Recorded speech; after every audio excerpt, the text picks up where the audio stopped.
conversation, information, and revelation. It's the Politicrat Daily Podcast with me, Omar Moore. Subscribe now and spread the word. Thank you for your support.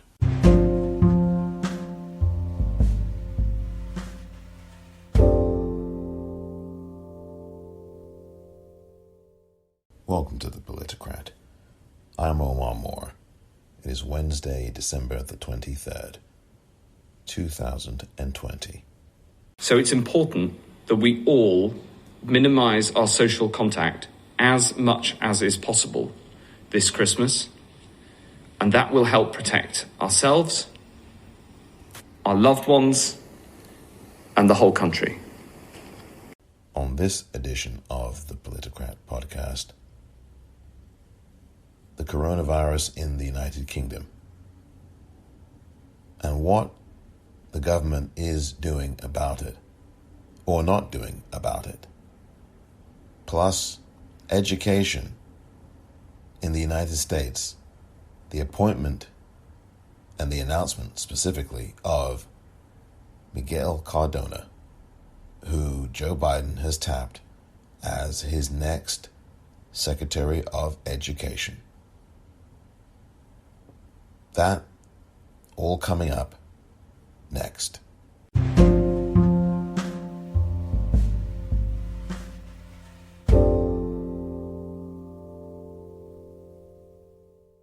Let's just remind you of those figures that have just been published. 744 COVID deaths in the UK in the last 24 hours. That is the highest number since April the 29th. 39,237 new cases recorded in the UK in the last 24 hours. That is the highest number on record. That was Sarah Hewson of Sky News giving very grim news that the United Kingdom now is facing some really difficult times. This is a pretty tough crossroads for the native country that I am from, and it's going to be a very testing time, as it is for everybody around the world. The increased rates of infection and death in the United Kingdom, the amount of new cases and the strain and variants of virus that are coming up now that I think are going to be another global disaster on top of what we currently are experiencing. I am not one to want to bring you news like this, but I do think it's important to be honest and direct with people, and it is important to give them the tough news so that people can be informed enough to make the decisions that can save lives. When I heard the Health Secretary in the UK, Matt Hancock, earlier today talking about putting more of England into the highest level tier 4, the more and most severely restricted conduct and movement for large swaths of England, I thought to myself, why on earth doesn't he just say that the entire country of England, my native country, be put under tier 4 restrictions? I think that that would be the smartest of all things to do. But what Matt Hancock and the Tory government under Boris Johnson is doing is going piecemeal. And I think that that's actually a big mistake. To go piecemeal with an unprecedented virus like this, one that is spreading very, very quickly, it's extremely contagious. I really do think that the Tory government should really rethink this piecemeal approach and instead treat the English public like adults and not like 4-year-olds. Of course, that's an insult to 4-year-olds, I think, when you have the kinds of things that Boris Johnson, Matt Hancock, the Tory government in general, and the right-wing media and press are doing to the English public. It's just embarrassing and disgraceful. I mean, the English public is really being treated as if it is 4 years old.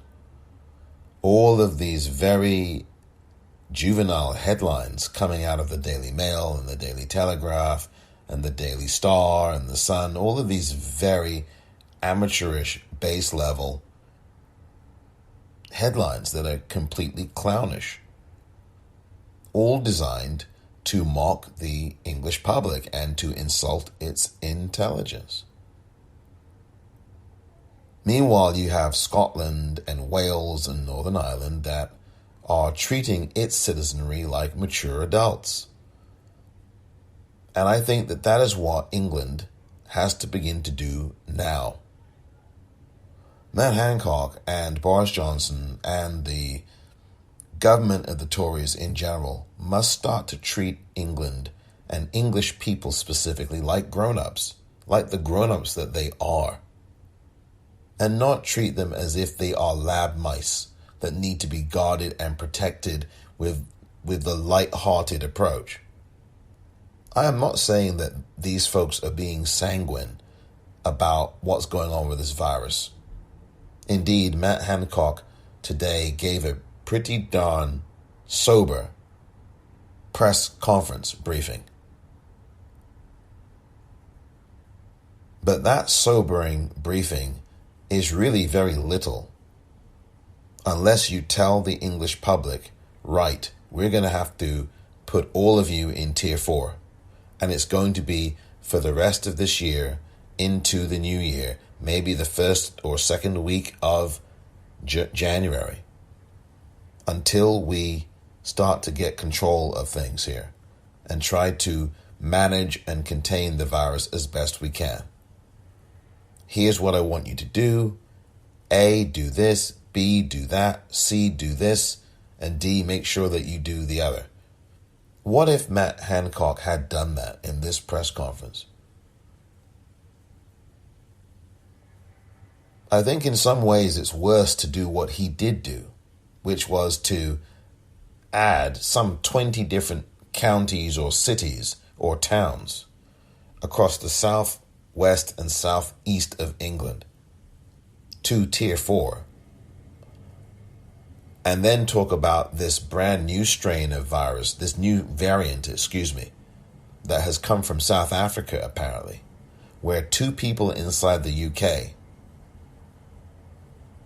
apparently have been in contact or have come down with this new strain from South Africa.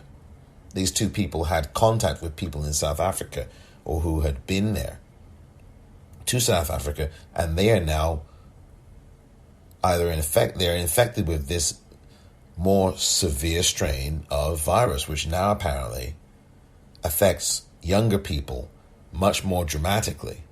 And that is the population amongst whom this new variant of COVID-19 is really spreading. And this is again from South Africa. This is different from the Southeast England strain, or variant, I should say, which is spreading through southern England. And I think that Matt Hancock should have said, we are closing everything to tier 4. We're moving the whole of England to tier 4, and then talk about the South Africa strain. It would properly put things in perspective for everybody in England. I think it would be of some benefit to have a proper contextualization of what is happening. But what you have now is fear, and you're going to have more fear when you have less information and when you have less guidance and when you don't tell your population that the whole country that it resides in is going to be put under tier 4, is going to be put under a lockdown along the likes of what we saw in Italy back in April and May of this year, back in March of this year. I don't think that you need to have a PhD from Oxford or from Cambridge or from any top university to know that when January comes, there will be another press conference either from Boris Johnson or from Matt Hancock announcing that the entire England population will be put under a national lockdown. I'm telling you, that's going to happen. And my whole thing is, why wasn't that announced already? Why don't we do that as a preventative measure rather than wait until there is news of some other variant of this virus that becomes progressively severe, then to act? I think my issue here is that, another of them is that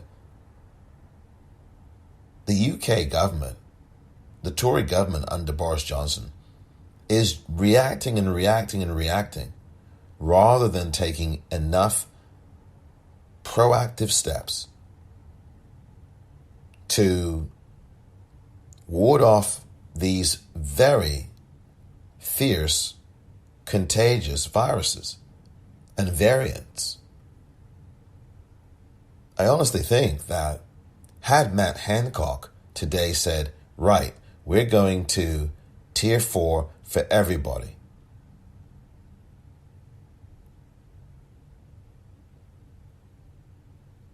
I know people wouldn't be happy with that, because only on Saturday Boris Johnson had the press conference saying that we're going to reduce the bubble in England to just one day, which is Christmas Day.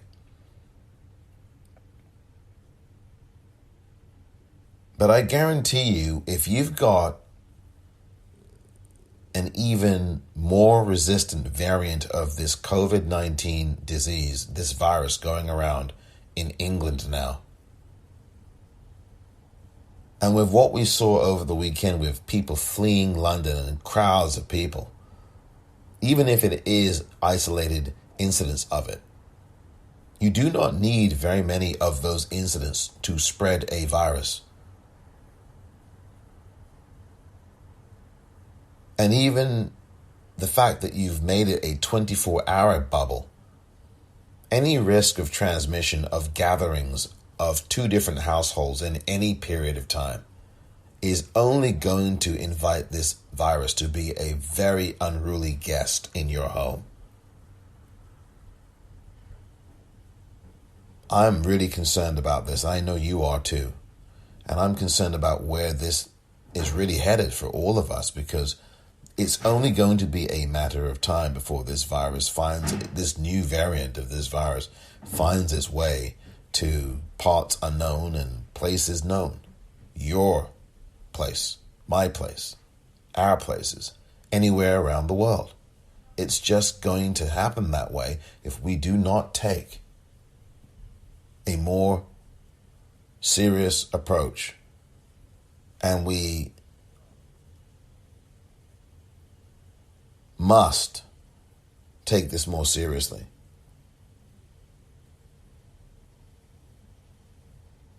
It is only going to be a matter of time before this virus becomes unbearable. I mean, it already is, but it is only going to be a matter of time before these new variants of this virus will find their way to where you live, where I live. That's going to happen unless we start taking proactive measures. That's just going to be a fact. And instead of reacting and piecemealing things, we need to treat people like adults. We need to treat populations like adults and not like 2.5-year-olds. It's just not on.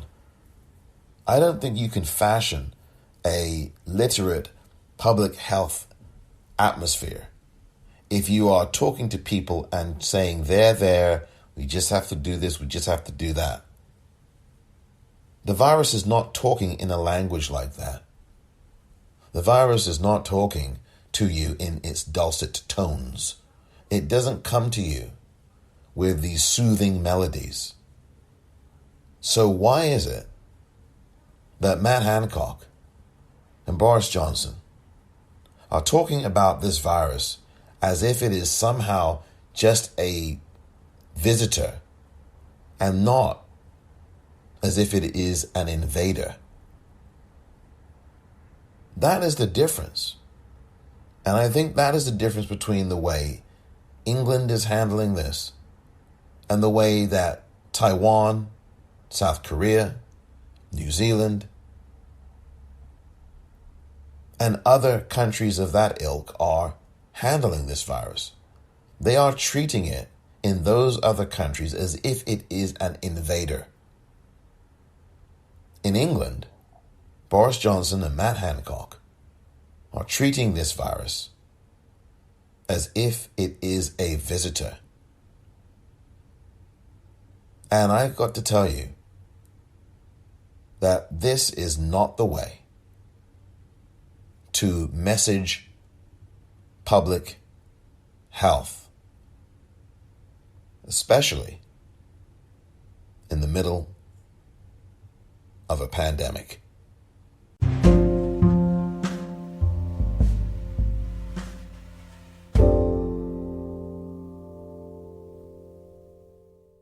Welcome back. I just wanted to add a couple of things. This new variant of COVID-19 in England is very concerning. I mean, I'm here in California, but it's very concerning. And rates are spreading. I mean, in the United Kingdom at large, the rates of infection increased over a 1-week period by 57%. That is very troubling. In the last 7 days alone, from this week to last week, from last week to this week, the percentage of infection from coronavirus jumped 57%.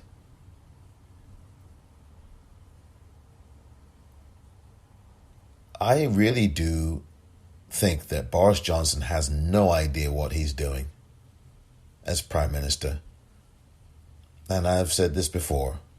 He is literally walking and making this up as he goes along.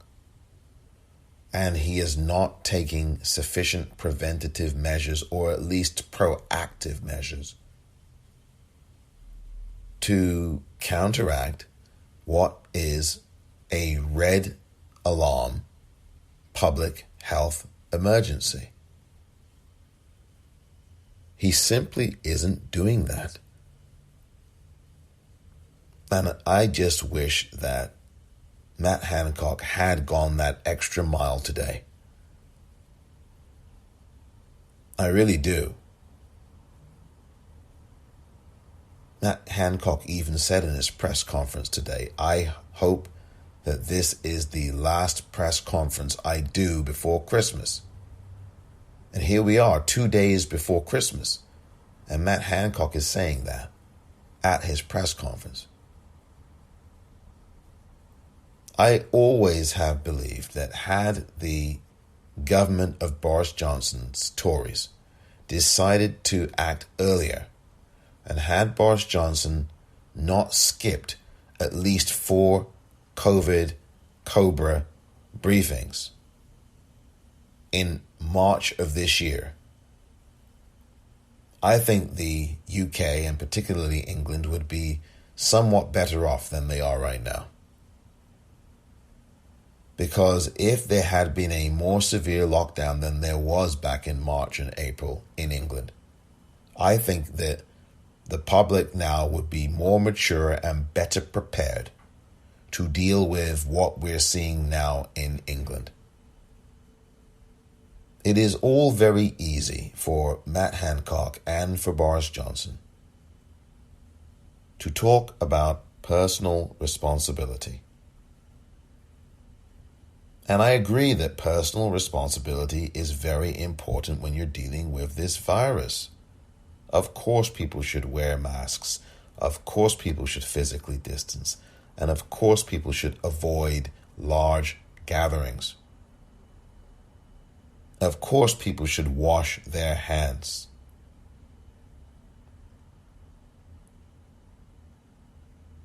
But where is the responsibility of Matt Hancock and Boris Johnson, particularly when it comes to messaging about this particular disease that has killed over 68,000 people in the UK?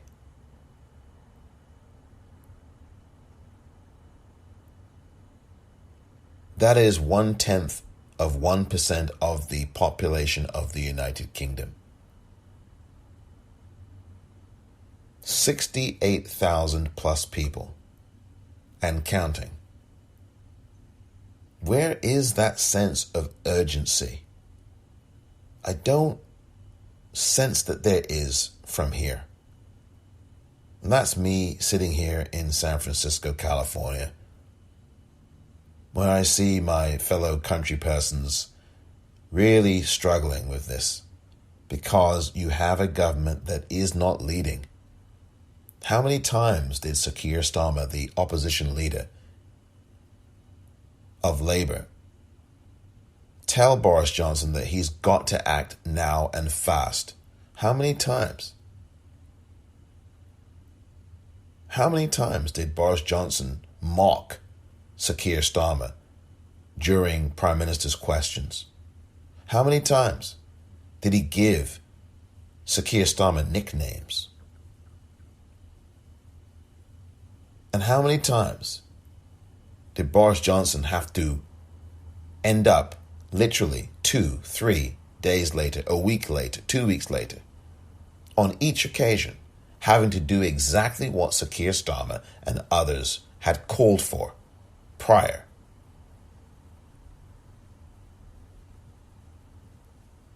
This is no way to run a government. This is no way to message to the English public in the midst of a pandemic. Because your failure to message properly, your failure to take proactive steps, leads to the very breakdown in personal responsibility that you ask of the general public. When you have government officials running around and not wearing masks, when you have yourself as Prime Minister, Boris Johnson, who you were at death's door back in April of this year, and when you stand next to a politician and he's not wearing a mask and you're not wearing a mask and you're less than 2 meters away, that is not modeling good behavior for the English public, for you to then turn around and tell them to be responsible when you have been anything but yourself. That is not good messaging. That is dangerous. It sends a mixed message to the public. When you've got Dominic Cummings rampaging around Barnard Castle, driving 75 miles or 100 miles because he wanted to test his eyesight, or so he says. And then you pay him an extra £40,000 after all of this happened. You reward him for his bad behavior, his irresponsible behavior. That really does not send a good message or a sending of a good signal to the English public.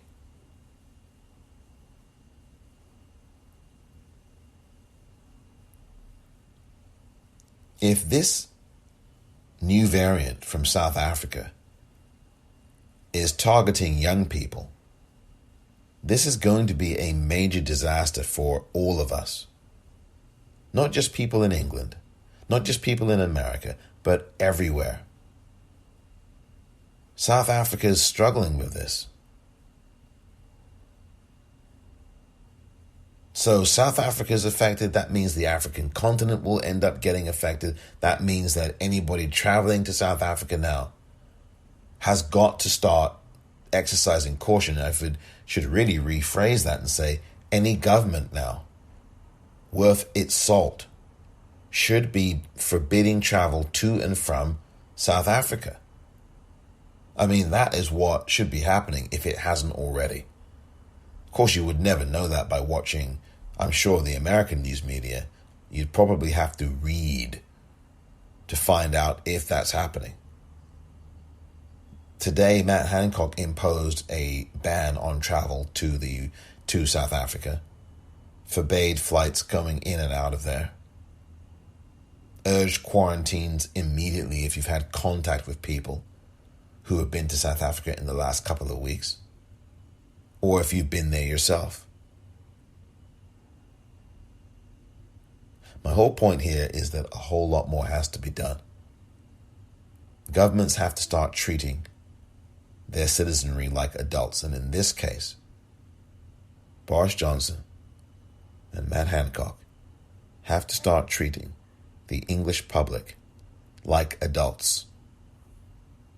Tell them the truth. Tell them what they need to do. And lead by example.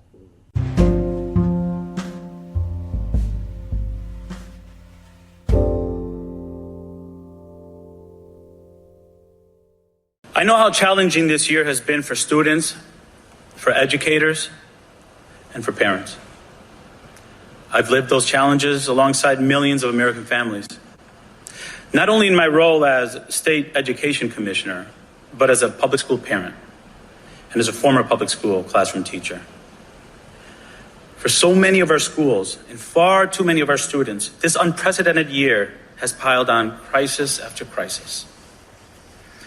It's taken some of our most painful, long-standing disparities and wrenched them open even wider. It's taxed our teachers, our leaders, our school professionals and staff, who already pour so much of themselves into their work. It's taxed families struggling to adapt to new routines as they balance the stress, pain, and loss that this year has given. It has taxed young adults trying to chase their dreams to advance their education beyond high school and carve out their place in the economy of tomorrow. And it has stolen time from our children, who've lost something sacred and irreplaceable this year, despite the heroic efforts of so many of our nation's educators. Though we are beginning to see some light at the end of the tunnel, we also know that this crisis is ongoing, that we will carry its impacts for years to come, and that the problems and inequities that have plagued our educational system since long before COVID will still be with us even after the virus is gone. So it's our responsibility, it's our privilege to take this moment and to do the most American thing imaginable, to forge opportunity out of crisis, to draw on our resolve, our ingenuity, and our tireless optimism as a people, and build something better than we've ever had before. That's the choice Americans make every day. It's a choice that defines us as Americans. It's the choice my grandparents made. Avelino and Maria de la Paz Cardona and Hermana Muñiz Rosa, when they made their way from Aguada, Puerto Rico, for new opportunities in Connecticut. I'm proud to say I was born at the Yale Acres housing projects.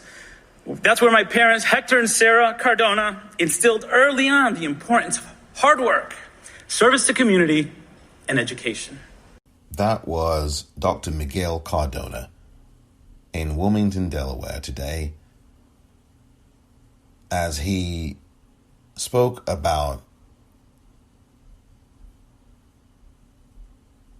his upbringing and spoke about education. Education is so important. And today, Dr. Miguel Cardona was announced as the nominee for Secretary of Education. This is really an important position. I mean, all of these major cabinet positions are important.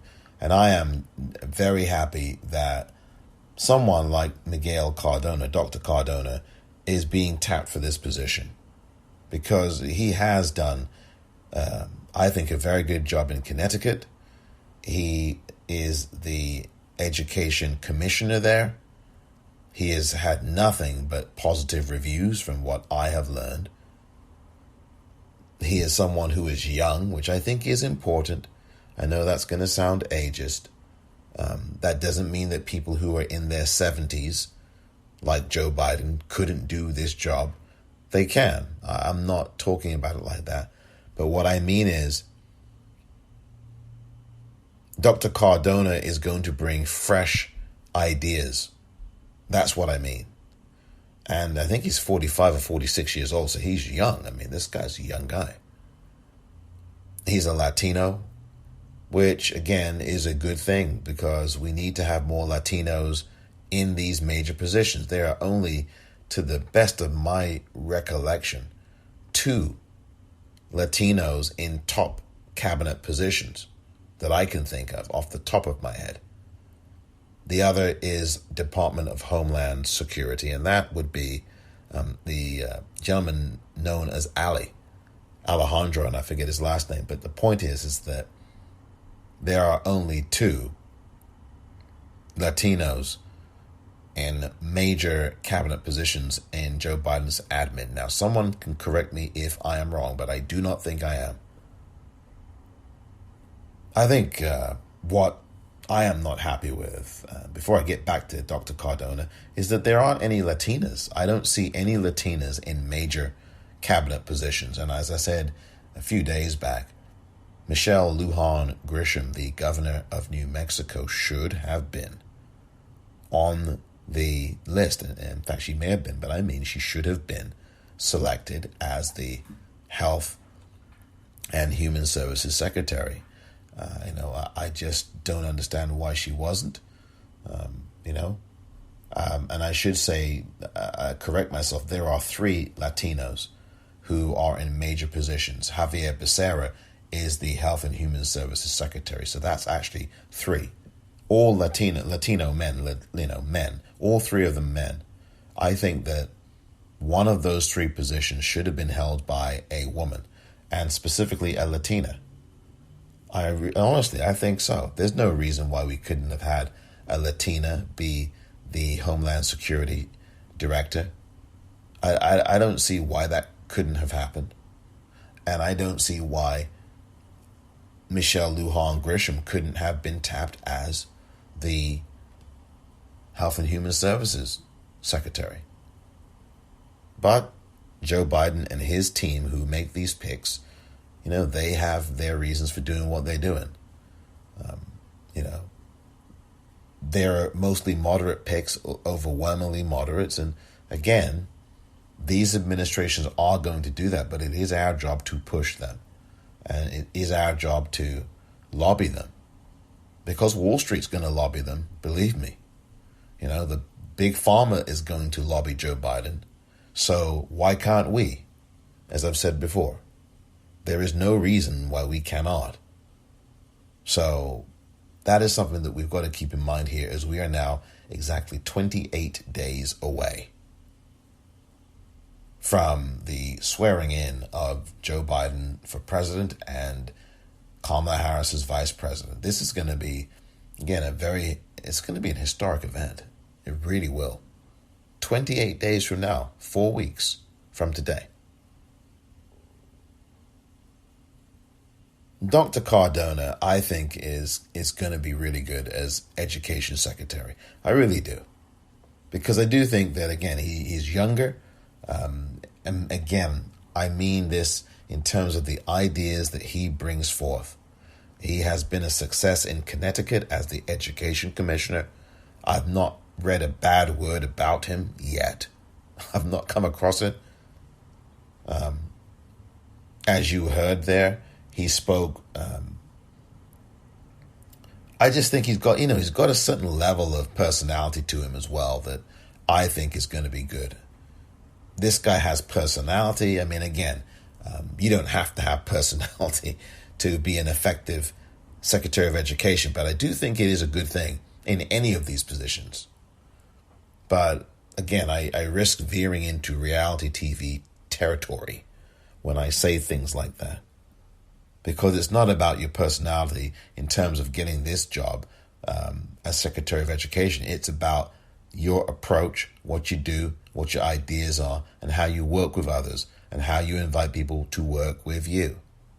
Smiley face or no smiley face, emoji or no emoji. This is how these things work. Betsy DeVos was an absolute disaster. Betsy DeVos was an absolute disaster as Secretary of Education. Her whole mission in life is to destroy public schools, was to destroy public schools. She had not stepped foot inside a public school until she got the job.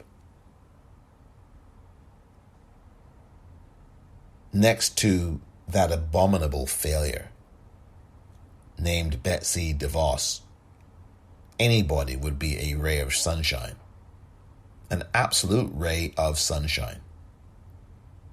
And thankfully, Dr. Miguel Cardona will be more than even that.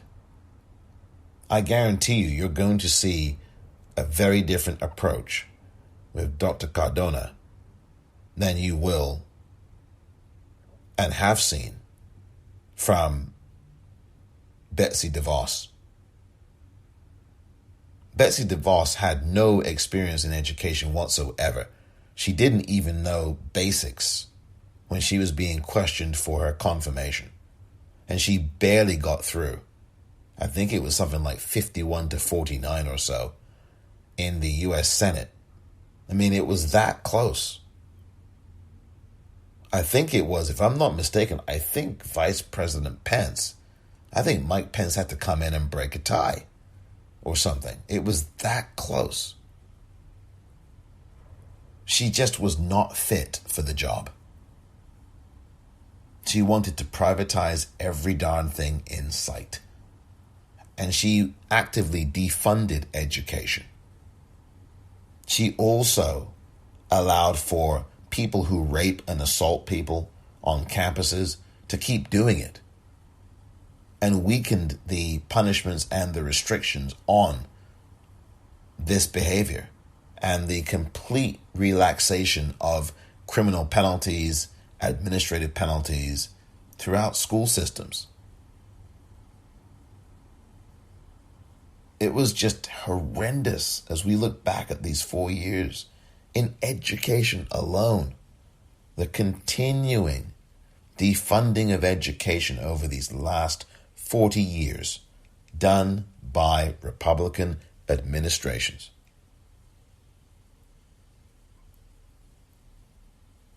So Dr. Miguel Cardona comes in and will come in, because he will be confirmed, and I guarantee you it won't be 51-49, or it won't require any kind of tiebreak should, of course, Jon Ossoff and Reverend Raphael Warnock be elected in Georgia.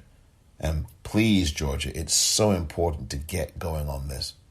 I'm going to do a Facebook live video tonight, Wednesday, December the 23rd, 2020, about the importance of Georgia and the importance of Georgia voters right now for Jon Ossoff and Reverend Raphael Warnock. Because these two senators, if they become that, will make a huge difference to how well Joe Biden's administration is going to be, and how good they're going to be, and how much they get done.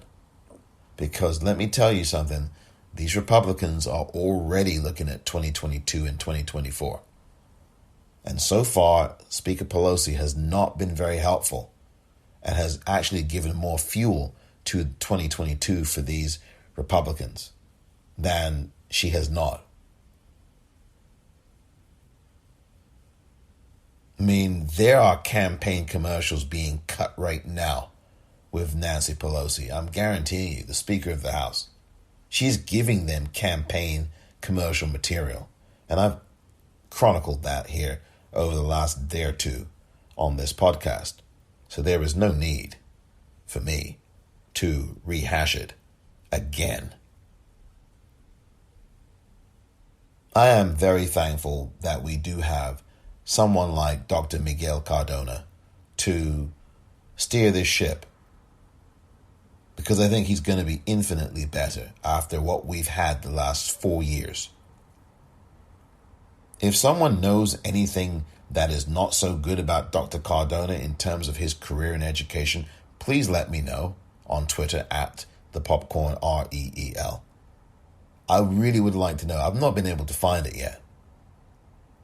So if you can tell me, if someone listening can actually tell me, if you're from Connecticut listening and you know of Dr. Miguel Cardona's work as education commissioner in your state, tell me how he did, because I know that he did well. He's very well respected.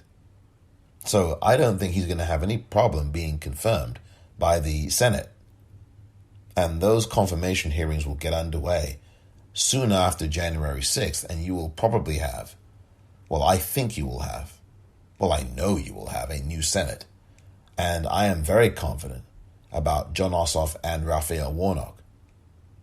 However, later on, tonight that is, I will be doing a Facebook Live on this particular situation in Georgia, because it's very, very important.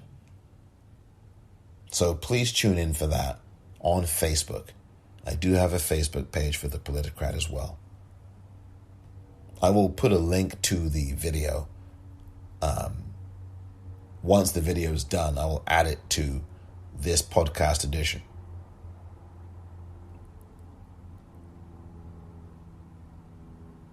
So Miguel Cardona, will be poised to be the new Secretary of Education, nominated today by Joe Biden. That's a really good bit of news. I think I'm going to leave it on that note, because why would we want to leave it on any notes of how rough the world is right now? It's really a rough time, isn't it, for people, for you, for me, for us, all over this world. We are 2 days from Christmas, for those of you who observe and celebrate that day.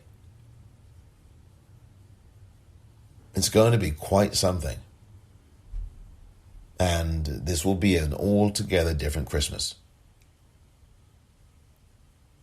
I'll be back tomorrow, Christmas Eve, with another edition of the Politicrat podcast. Thank you very much for listening to this edition of the Politicrat. I'm Omar Moore.